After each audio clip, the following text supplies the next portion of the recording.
气喘我们知道它是一种慢性的气道的发炎反应。那临床上，一开始民众可能会有一些长期咳嗽，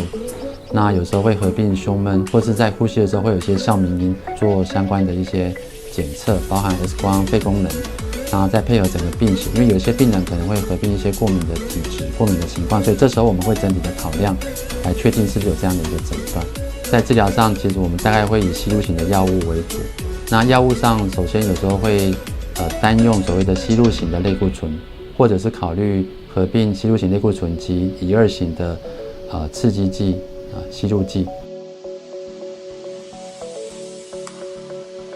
很多的民众可能会觉得说，我今天完全没有症状，所以我就自己把药物可能从2次变成1次，那甚至从1天用，然后变成2天用，变成1个礼拜再用，甚至就自己把药停掉。其实这个是一个很危险的动作，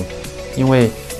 当你没有规则的好好控制气喘的状况，当有一个诱因，比如说一个急性感染，有可能是一个发炎、肺部感染，造成一个急性恶化，甚至严重到呼吸衰竭，其实这是有相当大的一个风险，因为病人需要接受到插管，那甚至需要进到加护病房做整体的一个照护。那我用吸入型的类固醇，是不是跟我口服的类固醇或是针剂类固醇一样，都会有一些副作用？比如常见的可能会造成病人会水肿、会月亮眼、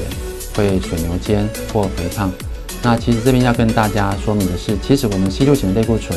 整天下来1天吸入的剂量，远低于1颗类固醇的一个剂量。在使用吸入型的类固醇之后，记得要漱口。那漱完口之后要吐掉，不要吞进去。